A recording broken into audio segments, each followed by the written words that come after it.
So hello guys, mount black की एक और नई वीडियो में आप लोगों का बहुत बहुत स्वागत है। एंड आज की हमारी वीडियो के अंदर मैं आपके सामने दो हॉरर स्टोरीज डिस्कस करने वाला हूं एंड दोनों ही बहुत ही ज्यादा हॉरिफाइंग है। जो हमारी पहली हॉरर स्टोरी है वो सोजत्या नाम के एक पर्सन ने हमें शेयर करी थी।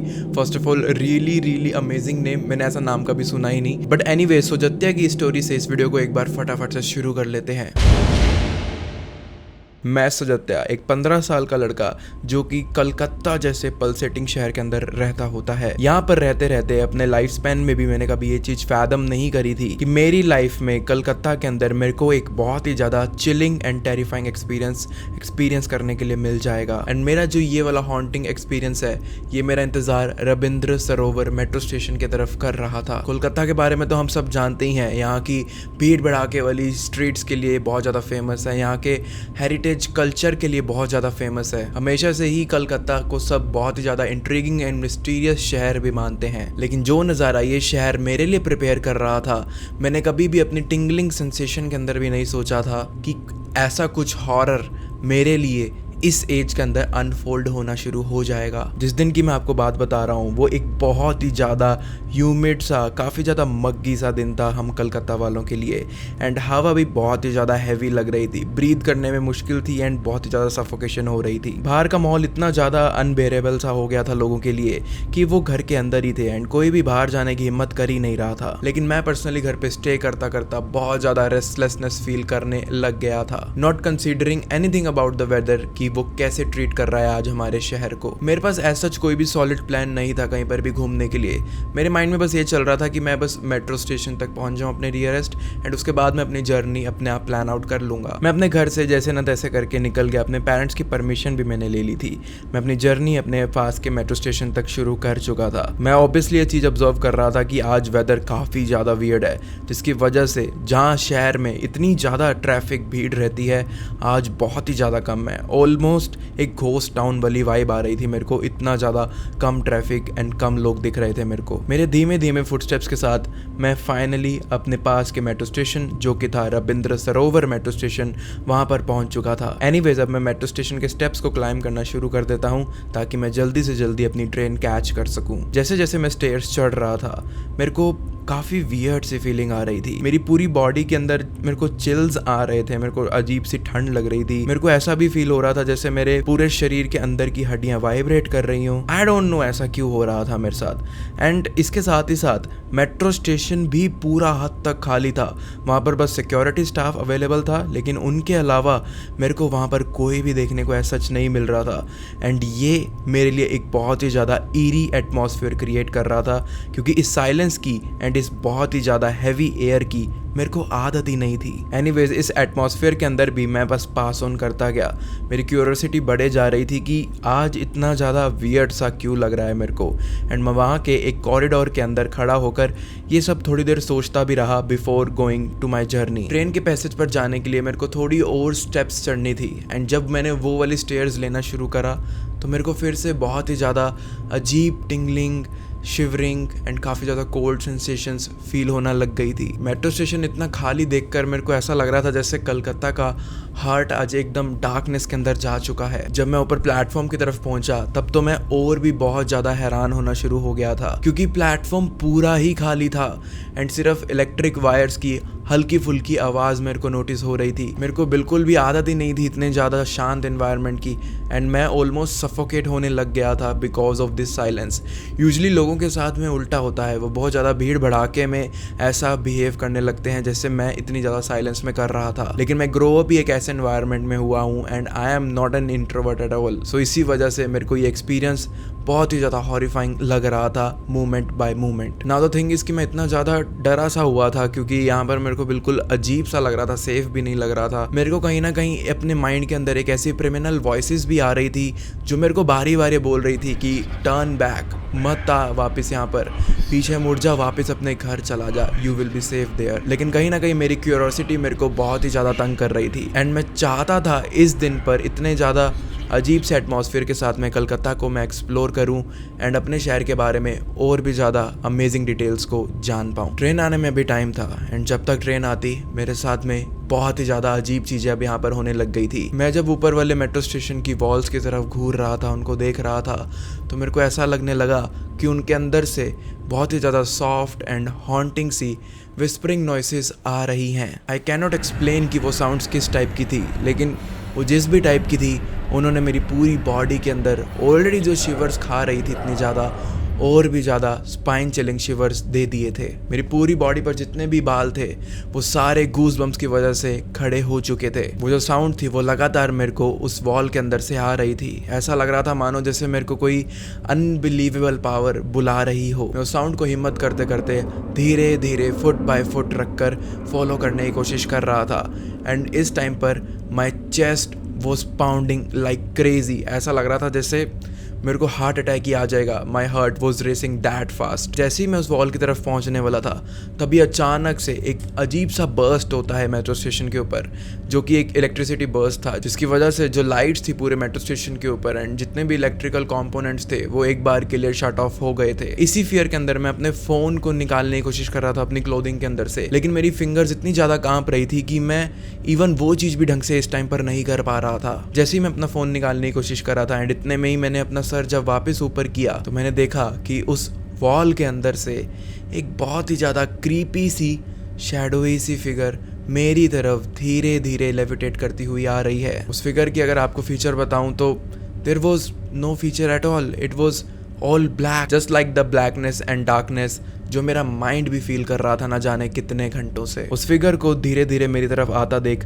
मेरा गला बहुत ज्यादा सूखना शुरू हो गया था। यहाँ पर इस टाइम पर I tried to even scream very loudly ताकि मैं इस नाइटमेयर से कैसे ना कैसे करके ओवरकम कर लूं, लेकिन इस एनोनिमस फियर के अंदर मैं इतना ज्यादा ट्रैप हो चुका था कि मैं अपनी बॉडी भी इस टाइम पर ना फील कर पा रहा था ना मूव कर पा रहा था। वो फिगर जो भी थी जो धीरे धीरे मेरी तरफ लेविटेट करती हुई आ रही थी, finally it reaches me and उसने आते ही मेरी बॉडी के ऊपर एक बहुत ही ज़्यादा सॉफ्ट सा टच दिया एंड मेरी पूरी बॉडी की वेन्स ऑलमोस्ट ब्लू सी हो गई थी ऐसा होने के बाद। एंड मेरे को बहुत ज़्यादा ठंड लग रही थी। मैं बस यहाँ से भागना चाहता था, मैं कुछ भी करके यहाँ से भागना चाहता था।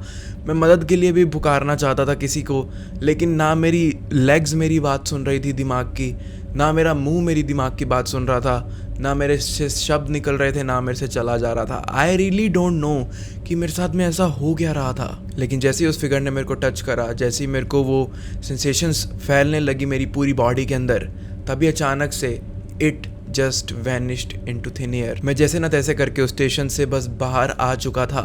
एंड हैरानी की बात तो ये है कि किसी को भी थोड़ी बहुत भी भनक भी नहीं हुई कि मैंने वहाँ पर थोड़े मिनट्स खड़े होकर इतना सब कुछ एक्सपीरियंस भी कर लिया। मैं बारी बार अपने आप को कन्विंस कर रहा था कि ये जो भी चीज़ थी ये जस्ट एक ट्रिक ऑफ माइंड थी। शायद एटमॉस्फेयर ऐसा था, शायद माहौल ऐसा था जिसकी वजह से मैं एक ऐसे लूप में फंस गया था अपने माइंड के, जिसकी वजह से ऐसी फियरफुल एलुसिनेशंस जो कि मेरी इमेजिनेशंस पर ही बेस्ड थी वो इस एटमॉस्फेयर एंड स्टेशन के ऊपर मेरे को डीप डाउन देखने के लिए मिली है। ये तो बात हो गई कि मैं खुद को ये सब बोलकर तसल्ली दे रहा था, लेकिन कहीं ना कहीं मेरा दिल ये नहीं मान रहा था। एंड मैं बारी बार यही सोच रहा था कि रविंदर सरोवर metro station of Calcutta definitely अपने साथ में कुछ ऐसी मिस्ट्रीज लेकर आ रहा है जो कि शायद बहुत ही ज़्यादा एशियंट है। एंड शायद वहाँ पर मौजूद जो भी चीज़ लर्क अराउंड कर रही थी वो मेरे से कुछ ना कुछ कांटेक्ट बनाने की कोशिश करना चाहती थी। लेकिन इस इंसिडेंट को एक्सपीरियंस करने के बाद मैं बस यही बोलूँगा कि there are some bigger things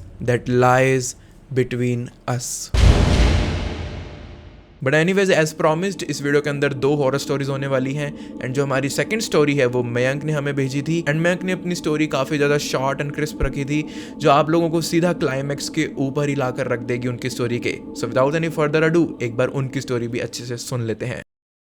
मेरा नाम मयंक है और मैं फरीदाबाद का रहने वाला हूँ। एंड जो इंसिडेंट्स मैं शेयर कर रहा हूँ वो मेरे साथ में तब हुए थे जब मैं करीब 11th क्लास में पढ़ता होता था। उस टाइम पर हमारे घर में एक बहुत ही ज़्यादा फेमस कहावत थी कि चौराहों के पास में जो भी चीज़ पड़ी हो उन्हें कभी भी हाथ नहीं लगाना चाहिए। मेरे जो बड़े बुजुर्ग थे वो बहुत ही ज़्यादा मानते होते थे इन चीज़ों को।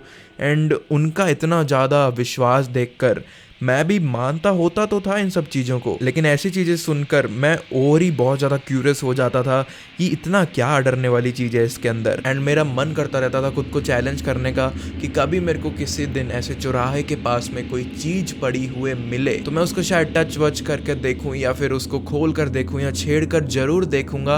एंड मैंने खुद से ये चैलेंज ले भी लिया था। I know very very stupid of me. And story लिखते हुए मेरे को अब ये चीज़ रियलाइज़ होती है कि कितना ज़्यादा जो है मैंने बचपना दिखाया अपना इन बातों को इग्नोर करके। एक दिन मेरे को अपने ही घर के पास के एक चौराहे पर एक काला लिफाफा मिला जिसके अंदर काफ़ी अजीब सी चीज़ें थी, नींबू वगैरह भी रखे हुए थे। एंड मैंने जो है उस लिफाफे को खोलकर अच्छे से चेक भी करा एंड उसके अंदर जो कंटेंट अवेलेबल थे उनको मैंने टच भी कर दिया था। एंड ऐसा करने के जस्ट बाद मुझे उसी रात से बहुत ही ज़्यादा अपने रूम के अंदर किसी की प्रेजेंस फील होना शुरू हो गई थी।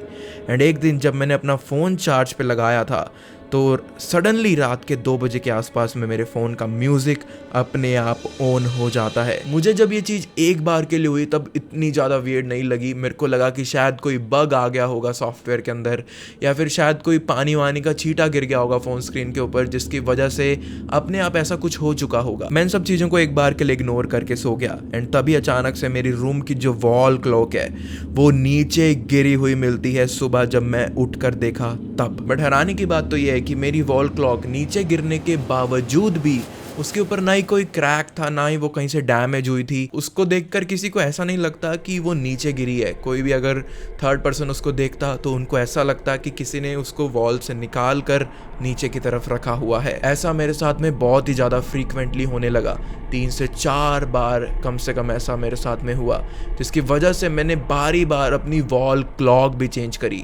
एंड लास्ट में आकर तो मैंने एक वुडन वॉल क्लॉक ही लगा ली जिसका पीछे का जो हुक करने का मटेरियल था वो बहुत ही ज़्यादा मजबूत था एंड डेफिनेटली ये खुद से कभी नहीं गिर सकती थी। लेकिन वो वुडन क्लॉक लगाने के बाद भी अगली सुबह मेरे को वो ज़मीन पर गिरी हुई मिलती है। एंड ये वुडन क्लॉक इतनी ज़्यादा फ्रेजाइल थी कि अगर मेरे हाथ से छूट कर ही गिर जाए तो वो काफ़ी ज़्यादा डैमेज ले लेगी। एंड अगर इतनी ऊपर से गिरे तो शायद पूरी ही डैमेज हो जाएगी। लेकिन नीचे गिरी हुई देखने के बावजूद भी उसे कुछ भी नहीं हुआ था। लेकिन मेरे साथ होने वाली अजीब चीज़ें यहाँ पर भी नहीं रुकी थी। मेरी बिलोंगिंग्स, मेरा स्टफ़ अचानक से खुद से मिसप्लेस होने लग गया था। एंड मैंने अपनी मम्मी से पूछा कि क्या आप मेरे रूम के अंदर काफ़ी ज़्यादा छेड़छाड़ कर रहे हो इन दिनों में। तो उन्होंने मेरे को बोला कि मैं तो तेरे रूम के अंदर बिल्कुल घुसती भी नहीं हूँ एंड मैं वैसे भी तुम्हारी चीज़ों का करूँगी क्या, मेरे वो कोई काम की नहीं है। एंड ना ही हमारे घर में कोई छोटा ऐसे कोई बच्चा है जो ये सब हरकतें कर रहा हो। मुझे मम्मी की ये बात सुनकर थोड़ा अजीब लगा बट मैंने इग्नोर करी सारी चीज़ें।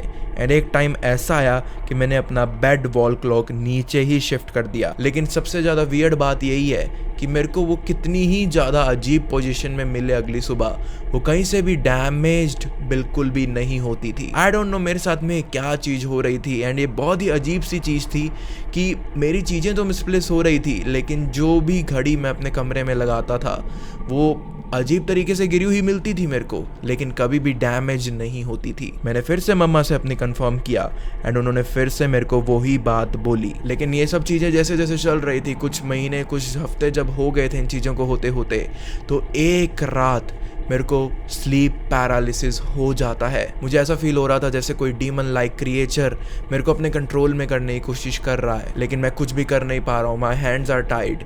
इवन तो मेरे को इवेंचुअली कोई हार्म नहीं हुआ था काफ़ी बड़ा इस चीज़ से, लेकिन मैं बहुत ही ज़्यादा डर ऑब्वियसली गया था। एंड मेरे को बारी बार अपने माइंड में यही थॉट्स आ रहे थे कि काश मैं अपने बड़े बुजुर्गों की बात सुन लेता। एंड जो क्यूरियोसिटी मेरे अंदर हुई थी उन सब चीज़ों को छेड़ने की, जो चौराहों के ऊपर लोग फेंक जाते हैं, उनको मुझे बिल्कुल भी नहीं छेड़ना चाहिए था। एंड बाद में मुझे ये भी पता चला कि लोग चौराहों के ऊपर ऐसी चीज़ें ज़्यादातर तब फेंकते हैं जब किसी की नज़र उनको उतारनी हो या फिर उन्हें ऐसा फील होता है कि उनके घर में कोई पोजेस हो चुका है किसी स्पिरिट से। एंड ऐसे ही black magic and voodoo stuff के लिए लोग ये सब चीज़ें करते हैं, जिसकी वजह से हमारे घर में बड़े बुजुर्ग इस सब चीज़ों को इतना ज़्यादा मानते हैं कि हमें इनके पास बिल्कुल भी जाना नहीं चाहिए, हाथ लगाना तो इवन दूर की बात है। एंड मैं अपनी गलती से सीख भी चुका हूँ एंड आप लोगों को भी माउंट ब्लैक के ज़रिए ये गाइड करना चाहूँगा कि इन सब चीज़ों से हमेशा दूर ही रहना। सो गाइस, ये थी मयंक की स्टोरी जो कि काफ़ी ज़्यादा क्रीपी थी। लाइक इवन मैंने भी अपने चौराहों के आसपास पे ना अजीब चीज़ें पड़ी हुई देखी हैं, मैंने नोटिस तो करी हैं लेकिन कभी उनके पास में जाने की कोशिश नहीं करी या इवन टच करने की तो बिल्कुल भी नहीं। एंड मयंक की स्टोरी सुनने के बाद तो मैं अब और भी ज़्यादा केयरफुल डेफिनेटली रहने वाला हूँ। दोस्तों, अगर आप भी अपनी हॉरर स्टोरीज मेरे साथ में ऐसे शेयर करना चाहते हो तो mountblackstories@gmail पर जाकर शेयर कर सकते हो। एंड अगर आपको ये वीडियो पसंद आई एंड फ्यूचर के अंदर भी ऐसा ही हॉरर कंटेंट एंजॉय करते रहना चाहते हो तो आप बस माउंट ब्लैक को सब्सक्राइब करके रख लो एंड बाकी सब आप मेरे पर छोड़ दो।